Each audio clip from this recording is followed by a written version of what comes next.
Hello students, our next topic is concept related to production. Before understanding the theory of production or the production function, we need to understand some basic concept. Our first topic is very basic, fixed and variable factors of production. Production के time पर हम जितनी भी inputs को use करते हैं वो सारी इनपुट्स की नेचर दो कैटेगरीज में डिवाइड होती है. First one is fixed and second one is variable. जो फिक्स्ड फैक्टर्स होते हैं प्रोडक्शन के वो आप चेंज नहीं कर सकते हो अगर आप अपनी आउटपुट को चेंज करना चाहते हो specifically in the short run, क्योंकि ये वाला जो कॉन्सेप्ट है ये शॉर्ट रन में यूज़ होता है. यानी कि कुछ फैक्टर्स ऑफ प्रोडक्शन फिक्स्ड होते हैं और कुछ बाय नेचर वेरिएबल होते हैं. हमने प्रोडक्शन फंक्शन कवर किया था. जो प्रोडक्शन फंक्शन है वो लैंड, लेबर, कैपिटल इन चीज़ों पर डिपेंड करता है. अब जो लैंड है वो अपने आप में क्या है, फिक्स्ड फैक्टर ऑफ प्रोडक्शन है. सपोज़ आपकी कंपनी के अंदर 500 यूनिट्स पर डे में प्रोड्यूस होती हैं, लेकिन डिमांड कम हो गई है और आपको नेक्स्ट वीक जो है सिर्फ 100 यूनिट्स ही प्रोड्यूस करनी है. तो क्या आपकी लैंड की कॉस्ट रिड्यूस आप कर सकते हो? नो. अगर आपका अपना लैंड है या आपने कोई भी प्लेस जो है वो रेंट पे लिया है तो आपको रेंट तो कंप्लीट ही देना पड़ेगा. उसमें किसी भी तरह की कोई भी कटिंग आप नहीं कर सकते हो. But yes, labour can be reduced. आप लेबर को रिड्यूस कर सकते हो. आप अपने नंबर ऑफ वर्कर्स को कम अपॉइंट कर सकते हो as per the planned production. Right. So कुछ फैक्टर्स फिक्स्ड होते हैं और कुछ फैक्टर्स वेरिएबल होते हैं. वेरिएबल फैक्टर्स ऑफ प्रोडक्शन में आप शॉर्ट रन के अंदर अपने फैक्टर्स को चेंज कर सकते हो as per the level of production. So our next topic is time period.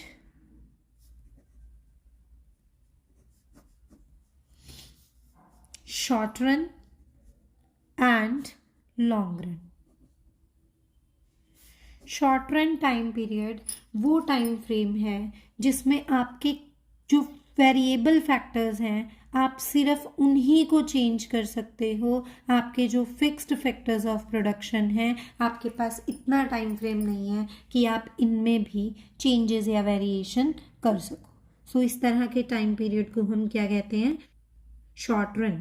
So long run में क्या होता है? लॉन्ग रन में इतना टाइम होता है कि एज पर डिमांड और as per plan production you can plan everything. So here all factors of production are variable. सभी के सभी जो फैक्टर्स हैं वो वेरिएबल नेचर के होते हैं. लॉन्ग रन में अगर आपको ज़्यादा कैपिटल इन्वेस्ट करनी है यू कैन अरेंज. अगर आपको और लैंड चाहिए you can plan expansion.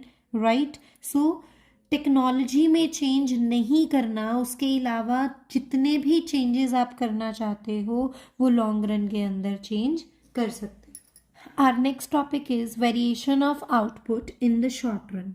Short run में अपनी प्रोडक्शन को अगर कम या ज़्यादा करना है तो आप अपने वेरिएबल यूनिट्स को चेंज कर सकते हो.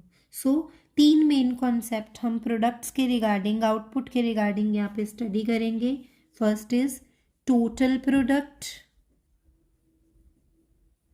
Second is average product and the third is marginal product.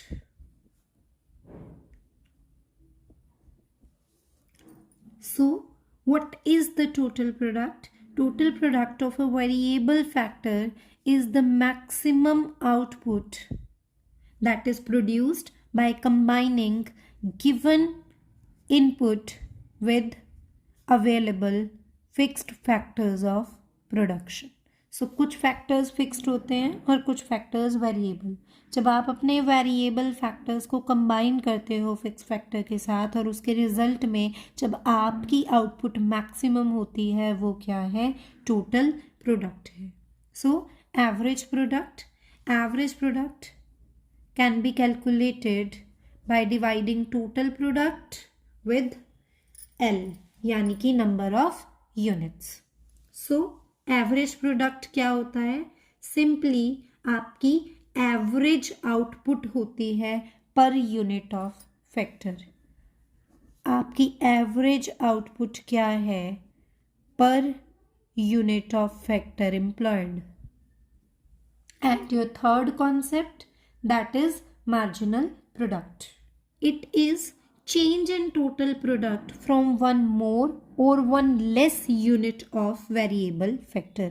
एक वेरिएबल फैक्टर की यूनिट बढ़ाने से या कम होने से टोटल प्रोडक्ट के चेंज को हम कहते हैं मार्जिनल प्रोडक्ट.